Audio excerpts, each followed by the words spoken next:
Good afternoon.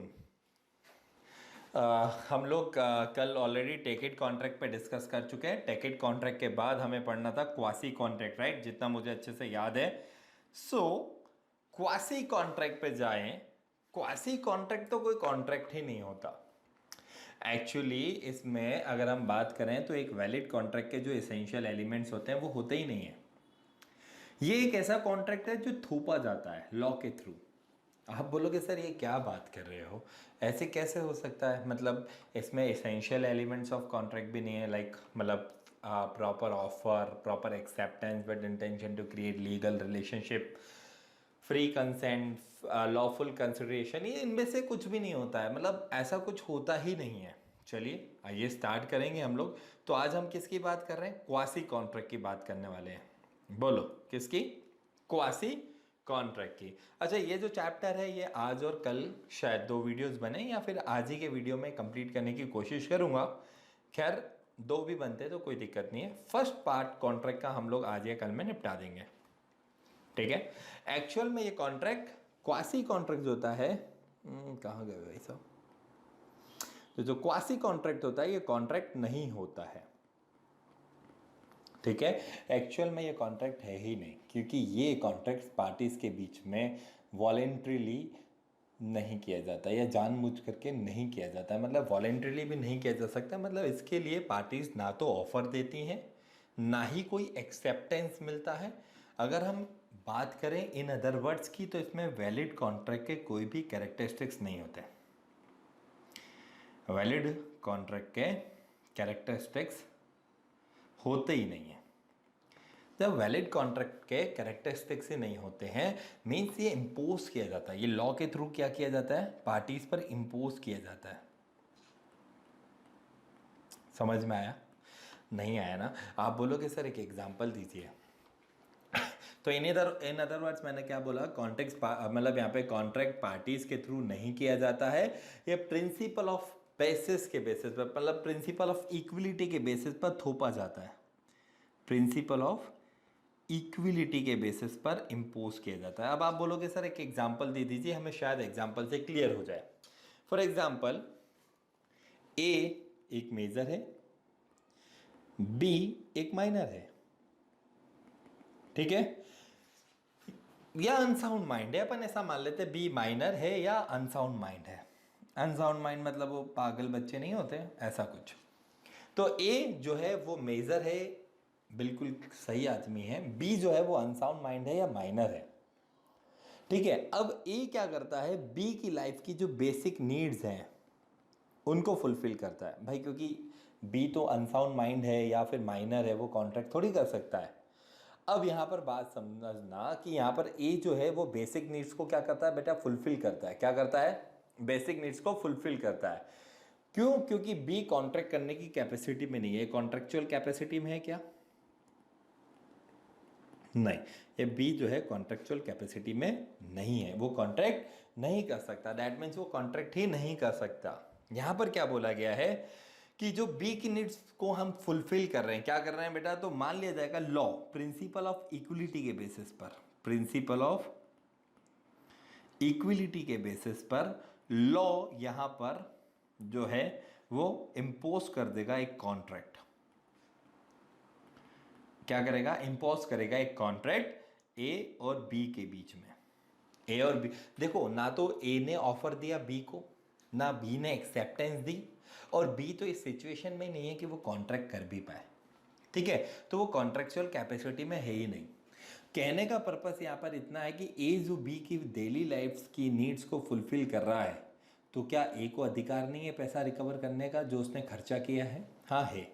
अगर B के पास कोई प्रॉपर्टी है, बी के पास कोई प्रॉपर्टी है, तो ए जो है उसके पास ये राइट है, ए के पास राइट है कि उस प्रॉपर्टी को सेल करके अपना एक्सपेंडिचर रिकवर कर सकता है। एक्सपेंडिचर मतलब जितना उसकी डेली लाइफ की नीड्स को फुलफिल करने में मान लो 5,000 लगे, जैसे एजुकेशन का खर्चा उठाया, किताबें लाके दी, तो 5,000 रुपये लगे, तो केवल वो 5,000 ही रिकवर कर सकता है, एक्सेस नहीं, प्रॉफिट नहीं। तो यहाँ पर लॉ अधिकार देता है ए को एज ए क्वासी कॉन्ट्रैक्ट कि अगर बी के पास कोई प्रॉपर्टी है। अब मान्य के दिमाग में एक सवाल आया कि सर बी के पास तो प्रॉपर्टी ही नहीं है, फिर क्या होगा? तो भाई अब जब बी के पास कुछ नहीं है तो फिर आप रिकवर नहीं कर सकते। इवन बी के चाचा काका के पास या उसके पेरेंट्स के पास कोई प्रॉपर्टी है तो भी आप रिकवर नहीं कर सकते। हम बी की इंडिविजुअल प्रॉपर्टी की बात कर रहे हैं, बी की खुद की कोई प्रॉपर्टी है। हाँ, अगर बी के नाम पर खुद की कोई प्रॉपर्टी है, साइकिल है, घर है, बंगला है, कुछ भी है बी का खुद का, तो ए के पास ये राइट है कि ए उस प्रॉपर्टी से रिकवर कर सकता है। मींस और उस कितना रिकवर कर पाएगा? जितना उसने खर्चा किया है ना। हमारे इंडिया में एक थियरी चलती है, no person could be enrich at the cost of others. क्या बोल रहा हूं? नो पर्सन कुड बी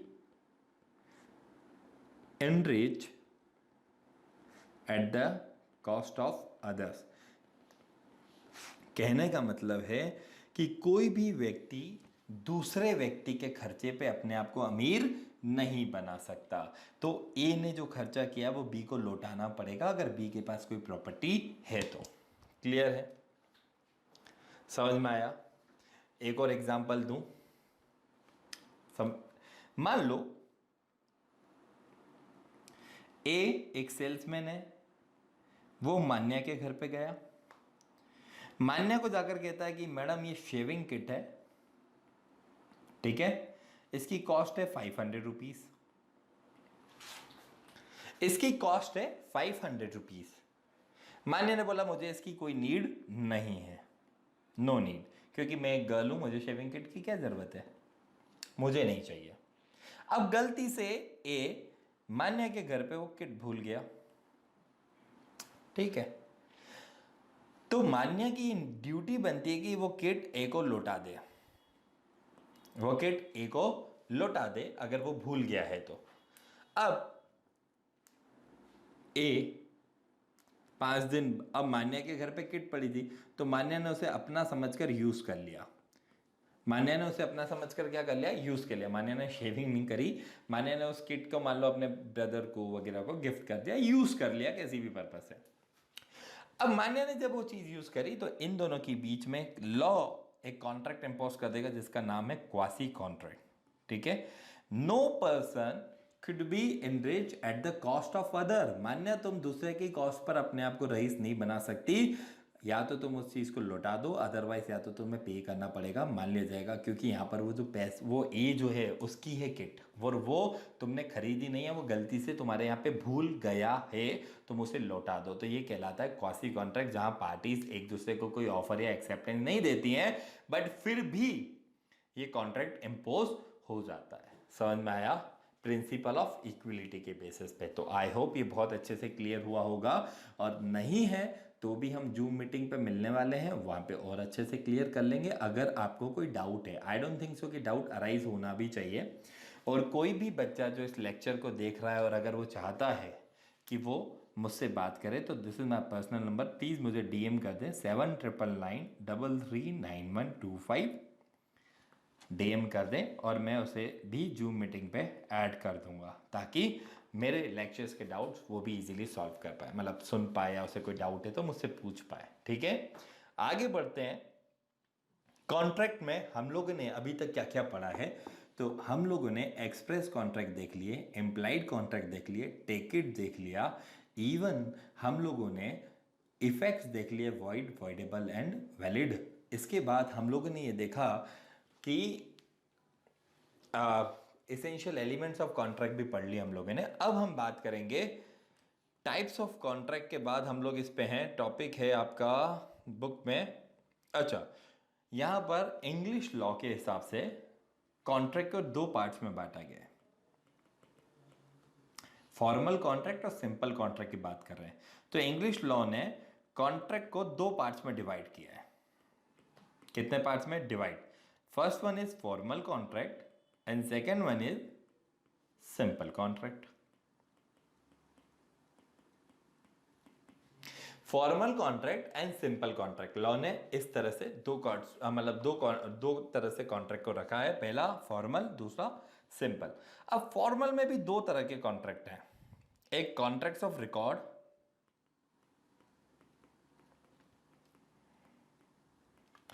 दूसरा कॉन्ट्रैक्ट अंडर सील। अब आप बोलोगे सर ये क्या बात हो गई, आपने कभी इसके बारे में तो चर्चा नहीं करी। हाँ तो नहीं करी ना, अब कर रहे हैं। भाई कोर्ट का जो जजमेंट होता है, जब दो पार्टीज के बीच में झगड़ा हो गया, मान लीजिए एक शर्मा जी हैं, शर्मा जी के दो बेटे, ठीक है, हम कॉन्ट्रैक्ट ऑफ रिकॉर्ड की बात कर रहे हैं, थोड़ी देर इस टॉपिक को अपन बाद में पढ़ेंगे, ठीक है। चलिए आ जाइए। भाई शर्मा जी हैं, शर्मा जी के दो बेटे प्यारे और मोहन, प्यारे मोहन। भाई अब शर्मा जी कुछ दिन बाद टैं बोल गए, शर्मा जी डाइड, भाई सुसाइड कर लिया या कुछ भी किसी भी कारण से वो चले गए। तो शर्मा जी के दो बेटे थे प्यारे और मोहन, बड़ा प्रेम था इन दोनों के बीच में। अब जब प्रॉपर्टी की बात आई तो दोनों के बीच में डिस्प्यूट हो गया। अब ये गए कोर्ट, ठीक है, और डिस्प्यूट को सॉल्व करने के लिए कोर्ट ने जजमेंट दिया। जजमेंट मतलब कोर्ट का डिसीजन, दोनों पार्टीज को सुना, उसके बाद कोर्ट ने डिसीजन दे दिया। तो ये जो जजमेंट दिया है ना, एक या एक से ज्यादा पर्सन के फेवर में कोर्ट जो जजमेंट क्रिएट करता है, ठीक है। अब इस जजमेंट में राइट्स एंड लायबिलिटीज बताई गई कि भाई प्यारे तुम्हारी ये वाली प्रॉपर्टीज है, मोहन तुम्हारी ये वाली प्रॉपर्टीज है। तो जो भी वो बताया गया, ये जजमेंट जो है ये बोला जाता है कॉन्ट्रैक्ट्स ऑफ रिकॉर्ड। बेसिकली ये कॉन्ट्रैक्ट होता नहीं है, लेकिन अगर हम फॉर्मल कॉन्ट्रैक्ट की बात करें तो कोर्ट का जजमेंट माना गया है कॉन्ट्रैक्ट ऑफ रिकॉर्ड, ठीक है, क्योंकि वो दो पार्टीज को एक दूसरे के लिए बाउंड करता है, और जो चीज दो पार्टीज को एक दूसरे के लिए बाउंड करती हैं वो चीज तो कॉन्ट्रैक्ट होती है, इसलिए इसे बोला गया कॉन्ट्रैक्ट ऑफ रिकॉर्ड। अच्छे से समझ में आ रहा है? हाँ बिल्कुल आना चाहिए, पढ़ाने वाला अच्छा है। दूसरा कॉन्ट्रैक्ट अंडर सील। अच्छा, कॉन्ट्रैक्ट ऑफ रिकॉर्ड में कोई डाउट है? आना ही नहीं चाहिए भाई, बहुत सिंपल है। दो लोगों के बीच में झगड़ा हो गया, उन झगड़े को सॉल्व करने के लिए उनके पास एक रेमेडी है, वो कहाँ जा सकते हैं? कोर्ट। कोर्ट गए, कोर्ट ने जो डिसीजन दिया मतलब जजमेंट दिया, उस जजमेंट में दोनों पार्टीज एक दूसरे के लिए कुछ ना कुछ करने के लिए बाउंड है, और अगर वो बाउंड है तो वो दोनों के बीच का जो एग्रीमेंट है उसे बोलेंगे contract of record, nothing else. बहुत सिंपल सा ऑप्शन। इसके बाद कॉन्ट्रैक्ट अंडर सील की बात करेंगे। कॉन्ट्रैक्ट अंडर सील, ये कॉन्ट्रैक्ट रिटन होता है। कैसा होता है बेटा? रिटन होता है, और उस पर साइन भी होते हैं, ठीक है, और ये सील्ड होता है और दोनों पार्टीज को डिलीवर किया जाता है, इसको हम डीड भी बोलते हैं। देखो जब कोई कॉन्ट्रैक्ट कंपनी करती है तो कंपनी के बिहाफ पर साइन उसके डायरेक्टर करते हैं और कंपनी उस पर सील भी लगाती है, ठीक है। तो ये कॉन्ट्रैक्ट सील्ड हो, मतलब यहाँ पर सील लगाई जाती है, तो इसलिए बोला गया कॉन्ट्रैक्ट अंडर सील। तो ये फालतू बात ही थी। कॉन्ट्रैक्ट ऑफ रिकॉर्ड आपको समझना था, वो बहुत इंपॉर्टेंट था, कोर्ट का जजमेंट है। कॉन्ट्रैक्ट अंडर सील मतलब कंपनी अगर किसी के साथ कोई कॉन्ट्रैक्ट में एंटर हो रही है तो कंपनी उस पर साइन के साथ साथ सील करती है, इसलिए उसे बोला गया कॉन्ट्रैक्ट अंडर सील। फॉर्मल में इसलिए रखे गए क्योंकि ये एथिकल है, ठीक है। अगर हम बात करें इसके आगे की, तो इसके बाद जो टॉपिक है वो प्रपोजल और ऑफर है, सेक्शन 2A, ठीक है। इसके बाद का टॉपिक है प्रपोजल और ऑफर। सेक्शन 2A क्या कहता है, आ जाओ डिस्कस करते हैं। भाई सेक्शन 2A के अकॉर्डिंगली जब एक पर्सन दूसरे पर्सन के सामने अपनी इच्छा व्यक्त करता है, ठीक है, जब ए, मान लो ए ने बी के सामने एक प्रपोजल रखा, क्या तुम अपनी ज्वेलरी, क्या तुम अपनी ज्वेलरी जो कि 9 लाख का हार है, क्या मुझे 9 लाख रुपीज में दोगे? क्या रखा गया यहां पर? मैं तुम्हें बहुत इजीली इस चीज को समझाने वाला हूं। मान लो ए ने बी को क्या कहा कि तुम्हारा जो ये डायमंड नेकलेस है, क्या तुम मुझे उसे 9 लाख रुपीज में दोगे? मैं उसे खरीदना चाहता हूं। मतलब एक पर्सन ने अपनी इच्छा दूसरे के सामने रखी, एक पर्सन ने अपनी इच्छा दूसरे के सामने रखी, तो जिसने रखी उसे हम क्या कहेंगे भाई? उसे हम प्रपोजर कहेंगे। क्या कहेंगे बेटा? हम उसे प्रपोजर कहेंगे। बोलो एक बार। यहां पर ए क्या कहलाएगा? प्रपोजर। और बी क्या कहलाएगा? ऑफरी। अरे कॉन्ट्रैक्ट नहीं बना है, अभी तो इच्छा रखी गई है, समझ में, अभी तो ये इच्छा रखी गई है, ठीक है। अब जैसे ही इस प्रपोजल को बी ने एक्सेप्ट कर लिया, क्या कर लिया, बी ने इस प्रपोजल को एक्सेप्ट कर लिया, क्या कर लिया बेटा, फटाफट बोलो। एक्सेप्ट करने के बाद भाई ए जो है वो प्रोमिजर बन जाएगा और बी जो है वो प्रोमिजी बन जाएगा। ऑफर यार सीधी सी बात है, मैंने आपको अपना ऑफर दिया तो ऑफर में ऑफरर और ऑफरी टर्म यूज किया जाता है। मतलब ए को हम क्या बोलते हैं, ऑफरर, और बी को क्या बोलते हैं, ऑफरी, ऑफरर ऑफरी, है ना। अब यहीं पे अगर प्रपोजल बोलूं, मैं इसी चीज को प्रपोजल बोलता हूं, मैंने अपना प्रपोजल रखा तो मैं प्रपोजर, प्रपोजर, और वो प्रपोजी मतलब वो क्या, वो ऑफरी कहलाएगा, वो ऑफरी ही कहलाएगा, वो चेंज नहीं होगा।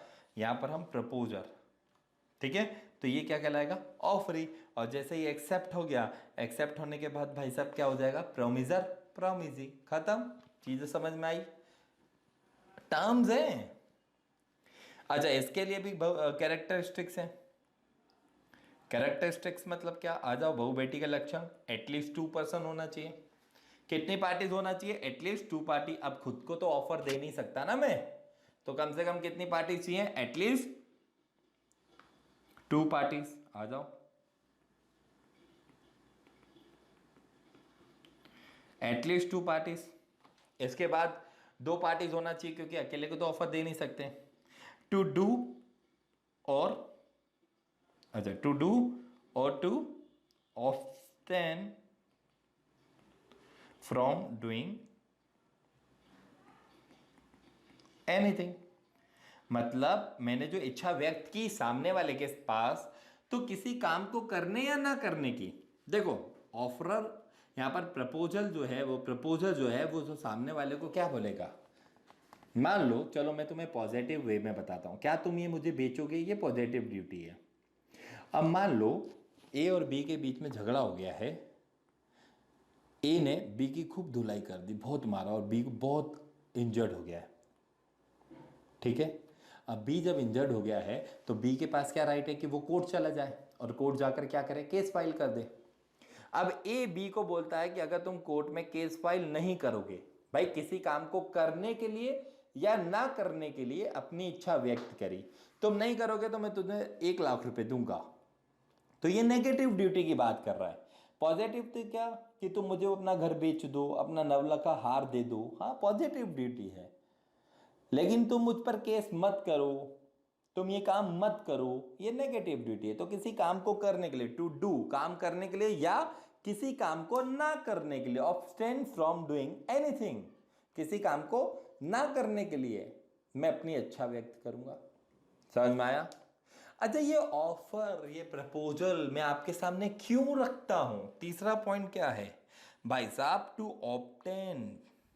To obtain assent of the other party. मतलब मैंने अपनी इच्छा आपके सामने क्यों रखी, टेल मी, ताकि मैं चाहता हूं ना कि आप मुझे क्या दें, अपनी असेंट दें, अपनी कंसेंट दें। तो भाई कैरेक्टरिस्टिक्स में 3 बातें बता दी, कम से कम 2 पार्टी होनी चाहिए। दूसरा, किसी काम को करने के लिए या किसी काम को ना करने के लिए मैंने आपके सामने क्या रखा है, अपना प्रपोजल रखा है। तीसरा क्यों रखा है, ताकि आप अपनी क्या दें, उस पर कंसेंट दें। और उस कंसेंट देने के बाद हम दोनों के बीच में क्या क्रिएट हो जाएगा, टू स्टेब्लिश लीगल रिलेशनशिप। हम दोनों के बीच में क्या क्रिएट होगा, वो कंसेंट। उसके बाद चौथा पॉइंट क्या था, ये क्यों कर रहा हूं मैं आपको ऑफर, ताकि हमारे बीच में लीगल रिलेशनशिप क्रिएट हो जाए। समझ में आई, तो बोलो 4 बातें। प्रपोजल मतलब क्या, जब एक व्यक्ति अपनी इच्छा किसी सामने वाले के सामने रखता है, ठीक है, वो ऑफर करता है, तो जो प्रपोजल दे रहा है वो प्रपोजर, जिसके सामने दिया जा रहा है वो ऑफरी, ठीक है। जैसे ही वो एक्सेप्ट हो जाता है तो क्या बन जाता है, प्रोमिजर, प्रोमिजी, क्योंकि वो प्रॉमिस वाली टर्म आ गई, तो बन जाएंगे प्रोमिजर, प्रोमिजी। क्लियर है। अच्छा तो सर ये क्यों करते हैं भाई, कम से कम 2 लोग होना चाहिए, किसी काम को करने के लिए या ना करने के लिए क्या करते हैं बेटा, हम प्रपोजल देते हैं। और क्यों देते हैं, तो भैया उसकी एक्सेप्टेंस चाहते हैं, हम चाहते हैं कि वो असेंट दे, और ताकि क्या हो सके, अगर वो असेंट देगा तो लीगल रिलेशनशिप क्रिएट हो सके। तो ये चार बातें तो भैया आपके दिमाग में ऑलरेडी हैं, कॉन्ट्रैक्ट का बेसिक नींव ही ये चार बातें हैं कि कम से कम दो पार्टी होना चाहिए, एक पार्टी दूसरी पार्टी को क्या करती है, ऑफर करती है किसी काम को करने के लिए या ना करने के लिए। क्यों ऑफर देते हैं, तो भाई हम चाहते हैं कि सामने वाला एक्सेप्टेंस दे, और एक्सेप्टेंस देगा तो क्या हो जाएगा, लीगल रिलेशनशिप क्रिएट हो जाएगा। तो ये तो बेसिक बातें थी। अब इस बेसिक बातों को भी अगर मेरे को समझाना पड़े तो फिर तो मजे वाली बात है, बोलो समझाऊं क्या, है ना। और अच्छा, पांचवा पॉइंट है communication of the proposal. Communication of the proposal, भैया ये बहुत इंपॉर्टेंट है। भाई मन ही मन मत सोच लेना कि यस भैया मैंने आपसे बोला कि आप ना 9 लाख का हार मुझे बेचेंगे, आपने मन में सोच लिया ओके मैं बेचूंगा। अरे भैया उसका कम्युनिकेशन भी करना है, वो भी रिजनेबल टाइम में, है ना। ऐसा नहीं कि तुमने मन में सोच लिया और मैं को अब यहाँ टेलीपैथी वाले जमाने नहीं है बेटा। वो ब्रह्मांड में कहीं किसी ने कोई बात सुनी थी कि टेलीपैथी नाम की कोई चीज़ होती है, बट बेटा अभी हमने ना देखी है। तो तुम्हारे मन की बात हमारे तक कैसे आएगी, जब तुम इसे कम्युनिकेट करोगे, है ना। मन में सोचने के बाद तुम ये सोचो कि पंकज सर या जो व्यक्ति तुमको ऑफर दे रहा है वो अंतर्यामी है, वो बाबा राम रहीम है, या वो बाबा कोई और है, आशा राम है, तो भाई वो गलत बात है। हाँ खैर आशा राम जी, बाबा राम रहीम, और अभी तो वो एक माता जी और चल रही है मार्केट में ट्रेंडी, क्या नाम है उनका, राधे माँ। हाँ ये लोग अंतर्यामी हैं, इन्हें पता है, इनके अलावा बाकियों का मुझे नहीं पता। बाकी हाँ ये लोग अंतर्यामी हैं, है ना। आगे बढ़े और आगे जाते हैं। अब मैं आपको बताऊंगा ऑफर भी कई प्रकार के होते हैं। अब आप बोलोगे सर ये क्या बात कर दी, अभी तक तो हम कॉन्ट्रैक्ट से बाहर नहीं आ पा रहे। एक तो पहले ही उस सदमे में है कि कॉन्ट्रैक्ट ऑफर दिया, फिर एक्सेप्टेंस दी, फिर प्रॉमिस बना, फिर वो प्रॉमिस लीगल राइट्स पे इफेक्ट डाले तो बनेगा एग्रीमेंट, और डालने के बाद भी वो कॉन्ट्रैक्ट नहीं बनता है साहब, उसके बाद भी वो लीगली इन्फोर्सेबल हो तो जाकर वो बनता है कॉन्ट्रैक्ट। इतनी परेशानियों के बाद फिर हमने essential elements of valid contract सीख मारे कि भाई क्या होना चाहिए, प्रॉपर ऑफर होना चाहिए, प्रॉपर एक्सेप्टेंस होना चाहिए, with intention to create legal relationship होना चाहिए। फिर दूसरा पॉइंट हमने ये भी सीख लिया कि लॉफुल कंसेंट, मतलब फ्री कंसेंट होना चाहिए, लॉफुल कंसिडरेशन होना चाहिए। फिर सर साथ ही साथ ये भी सीख लिया कि भाई लॉफुल ऑब्जेक्ट होना चाहिए, है ना, यहाँ पर लॉफुल कंसिडरेशन होना चाहिए। सर ये बातें सीखने के बाद अच्छा, एक कॉम्पिटेंट टू कॉन्ट्रैक्ट वाली बात को भी सीख लिया सर हमने कि वो कॉम्पिटेंट टू कॉन्ट्रैक्ट होना चाहिए, वो अनसाउंड नहीं होना चाहिए, मेजर होना चाहिए, और वो डिसक्वालीफाइड बाय लॉ नहीं होना चाहिए। इतना सब कुछ सीखा ही था कि आपने फिर फेंक के मारा हमारे पास वैलिड कॉन्ट्रैक्ट, वॉइडेबल कॉन्ट्रैक्ट और वॉइड कॉन्ट्रैक्ट। और फिर वो भी ठीक था कि वैलिड कॉन्ट्रैक्ट तो चलो समझ में आ गया, जिसमें वो 5 कैरेक्टरिस्टिक्स हैं तो वो वैलिड बन जाएगा। आपने तो फिर हद कर दी पंकज सर, आपने फिर वॉइड कॉन्ट्रैक्ट में भी 2 बता दिए, वॉइड एब इनिशियो और वैलिड आफ्टरवर्ड्स वॉइड। और उसके बाद भी आप नहीं माने, आपने वॉइडेबल भी बता दिया कि at the option of party के पास एक ऑप्शन है कि अगर वो चाहे तो कोर्ट में जाकर वो एक प्रूफ कर दे कि ये कॉन्ट्रैक्ट फ्री कंसेंट से नहीं हुआ, तो ये जो कॉन्ट्रैक्ट ये जो बना है ये क्या है, वॉइडेबल है, कोर्ट उसे वॉइडेबल डिक्लेयर कर देगा और उसका इफेक्ट नल एंड वॉइड हो जाएगा। सर आप मानने का नाम ही नहीं ले रहे थे कि इतने में फिर आपने हमको प्रपोजल और ऑफर भी समझा दिया। खैर वो तो हमको पता था, उसके कैरेक्टरिस्टिक्स के बारे में भी आपने हमको बता दिया। कैरेक्टरिस्टिक्स तो आज ही मैंने आपको पढ़ा है कि कम से कम 2 लोग होना चाहिए। और उसके बाद भैया क्यों वो 2 लोग क्या करने वाले हैं, तो भैया किसी काम को करने या काम को न करने के लिए वो किसी को क्या करेगा, प्रपोजल देगा। क्यों दे रहा है, तो असेंट के लिए देगा, और असेंट के बाद क्या होगा, तो लीगल रिलेशनशिप क्रिएट होगा और कम्युनिकेशन करना। सर इतना ही सीखा था कि इतने में कल की एक बात और याद आ गई, और वो बात ये थी कि भाई साहब वो टेकेट कॉन्ट्रैक्ट, एक्सप्रेस कॉन्ट्रैक्ट या एम्प्लॉयड कॉन्ट्रैक्ट आपने बताया, तो एक्सप्रेस जो बोल कर लिख कर किया जाता है, जो बाय वर्ड स्पोकन हम लोग करते हैं, एम्प्लॉयड जब हम कंडक्ट से मान लेते हैं। एम्प्लॉयड और टेकेट तो ठीक था सर, आपने फिर एक क्वासी कॉन्ट्रैक्ट भी फेंक कर मारा हमारे दिमाग में। क्वासी कॉन्ट्रैक्ट जो थोपा जाता है, अरे यार ये कौन सी बात हो गई, ना कोई ऑफर दे रहा है ना कोई एक्सेप्टेंस दे रहा है, फिर भी थोपे जा रहे हो। अरे हाँ सर, वो फिर प्रिंसिपल ऑफ इक्विलिटी निकल के आया। फिर एक और उसके अंदर हम लोगों ने चीज पढ़ी, no person in should be enrich at the cost of other, कि कोई व्यक्ति दूसरे के खर्चे पर रईस नहीं बन सकता। ये भी सहन कर लिया सर। अभी भी आप कह रहे हो कि अब आप ये कह रहे हो कि ऑफर भी कई प्रकार के होते हैं। ओह शिट सर, मतलब आपको खुद को सोचना चाहिए पंकज सर कि एक बच्चा कितना झेलेगा। मैं समझता हूँ भाई, मैं समझता हूँ। अर्शला तेरे को बहुत दर्द हो रहा होगा, पर ठीक है। अरे की जानता जहाँ इतना सहन कर लिया, थोड़ा और सहन कर ले। अरे 3 मिनट में तूने पूरा कॉन्ट्रैक्ट रिवाइज कर मारा पगली। अगर यही चीज हम थोड़ी देर और पढ़ लेंगे तो 5 मिनट में कॉन्ट्रैक्ट रिवाइज, पहला चैप्टर खत्म। 6 तो चैप्टर हैं, पहला तो यूं खत्म हो जाएगा। बस तू साथ दे, बाकी तो चल ही रहा है। ठीक है, चलो क्लासिफिकेशन ऑफ ऑफर भी पढ़ ही लेते हैं। ठीक है, क्लासिफिकेशन ऑफ ऑफर, ये बड़ी बात है सर। सर आप आदमी बड़े अच्छे हो, लेकिन जब ऐसी हरकतें करते हो ना, बिल्कुल पसंद नहीं आता। I know very well, I am very good person, but क्या करें, बच्चे तुम्हारे जैसे क्यूट हैं तो अब क्या कर सकते हैं। अरे भाई, क्लासिफिकेशन ऑफर में भी पहला है जनरल ऑफर। सर ये जो जनरल ऑफर है ना, ये आपके मस्तिष्क के तंतु हिला देगा। भाई यहां पर बोला गया जनरल ऑफर पब्लिक के लिए। अच्छा, ये किसको दिया जाता है? पब्लिक को दिया जाता है। पब्लिक के लिए या किसी पार्ट के लिए, पब्लिक के किसी पार्ट के लिए। यहां पर क्या बोला है, ये जनरल ऑफर जो है वो पब्लिक के लिए या पब्लिक की किसी पार्ट के लिए, मतलब इसको हम क्लास बोल देते हैं, पब्लिक की किसी क्लास के लिए।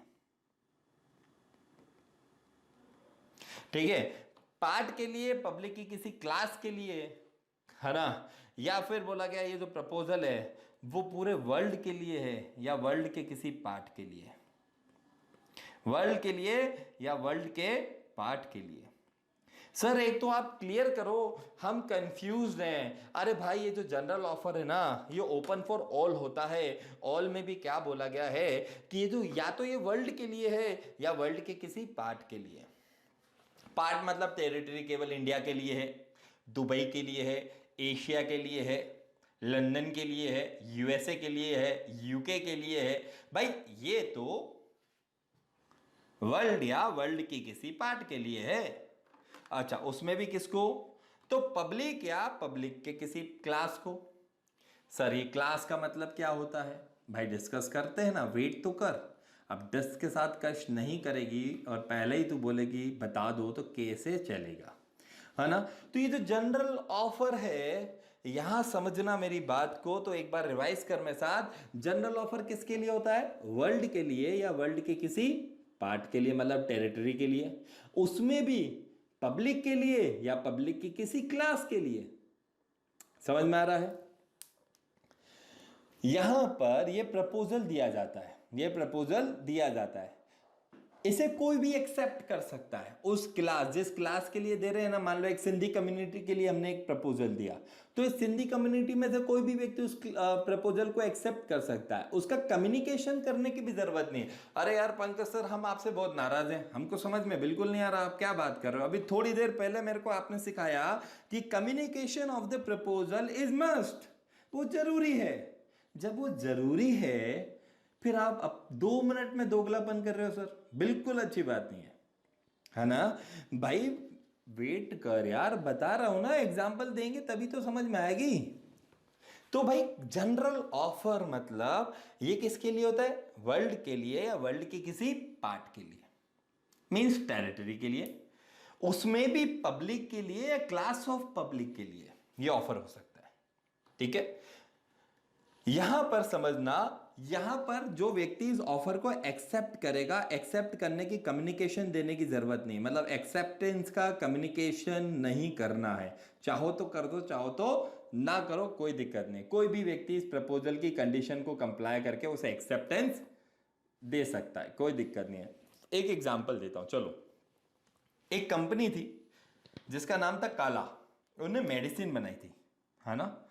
एक कंपनी ने एक मेडिसिन बनाई और मेडिसिन बनाने के बाद कहा कि कोई भी व्यक्ति अगर इसे 2 हफ्ते तक कंटिन्यूसली, वर्ल्ड की बात कर रहा हूं, इस कंपनी ने ये जनरल ऑफर दिया पूरे वर्ल्ड वाइड, कोई टेरिटरी नहीं, वर्ल्ड के अंदर कोई भी व्यक्ति इस मेडिसिन को 2 वीक्स तक कंज्यूम करे और in a day 3 times in a day consume करना है।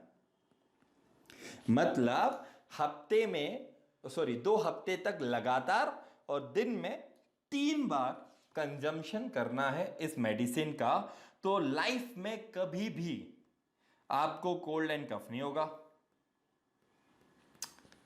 अब आपको तो पता है महिलाएं तो बिल्कुल ठेस, कभी भी किसी की सुनती नहीं है। अब एक महिला ने इस चैलेंज को एक्सेप्ट कर लिया, उसने 2 वीक तक सलंग दिन में 3 बार इन अ डे वो tablet 3 times in a day उन्होंने कंज्यूम करी, और उसके बाद उसने इतने बर्फ के गोले खाए कि उसको कोल्ड एंड कफ हो गया। उसने हर वो चीज खाई जिससे कोल्ड एंड कफ होता है, कोल्ड ड्रिंक्स पिए, अननेसेसरीली वो प्रोडक्ट कंज्यूम किए, एंड उसके बाद उसको कोल्ड एंड कफ हो गया। उसने कंपनी पर क्लेम किया और कंपनी को उसे कंपनसेशन देना पड़ा।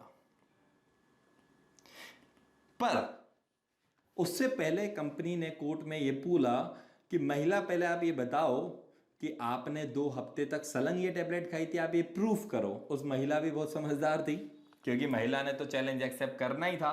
तो महिला ने डेली वीडियो बनाया अपना विथ डेट, और 2 वीक्स तक का वीडियो रिकॉर्ड दिखाया, और फिर उस महिला को कॉम्पनसेशन मिला। तो ये समझ में आया, जनरल ऑफर मतलब ये ओपन फॉर ऑल होता है, कोई भी एक्सेप्ट कर सकता है अगर वो कंडीशन को फुलफिल करता है, इसका एक्सेप्टेंस देने की जरूरत नहीं होती है। क्लियर है? अरे यार सर नहीं समझ में आया, ठीक है ना यार, फिर समझा देता हूं, एक और एग्जांपल ले लेते हैं। उसमें क्या है भाई, हमारा एक दोस्त है अखिल सर, है ना।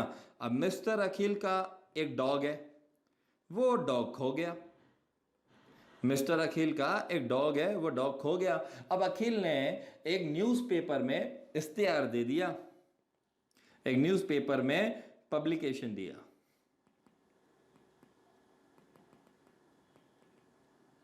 अब जब न्यूज़पेपर में पब्लिकेशन दिया, उसमें लिखा कि कोई भी व्यक्ति मेरे इस डॉग को ढूंढ के लाएगा तो मैं उसे 10,000 रुपये दूंगा। मतलब ये पब्लिक की, क्लास ऑफ पब्लिक के लिए नहीं था, ये पूरी पब्लिक के लिए था, इंडिया के अंदर, है ना। अब इंडिया के अंदर कोई भी व्यक्ति मेरे इस डॉग को ढूंढ के लाएगा, मैं उसे कितने रुपए दूंगा? बोलो बोलो, 10,000 रुपये दूंगा। भाई जो व्यक्ति उसका डॉग ढूंढ के ला देगा वो उसको 10,000 रुपये देगा। ये ओपन फॉर ऑल है, इसका कम्युनिकेशन देने की जरूरत नहीं है। It's called general offer. समझ में आई बात? आई कि नहीं? बोलो बोलो यार। देखो मैं इतना ना, बिल्कुल इतना तुम्हारे से प्यार से बात कर रहा हूं, तुम बोल ही नहीं रहे हो। अरे बोलो रे, आ गया? हाँ आ गया, समझ में आया। एक और एग्जांपल चाहिए क्या कि काफ़ी है? ठीक है, तो जूम पे और भी डिस्कस करेंगे। मुझे ऐसा लगता है कि आज के लिए इनफ करते हैं, बहुत हो गया है। ज़्यादा पढ़ोगे तो फिर वो सेहत के लिए हानिकारक हो जाएगा। आज के लिए have a nice day, take care, शबा खैर, गुड नाइट। मिलते रहना हंसते हंसते। Bye bye.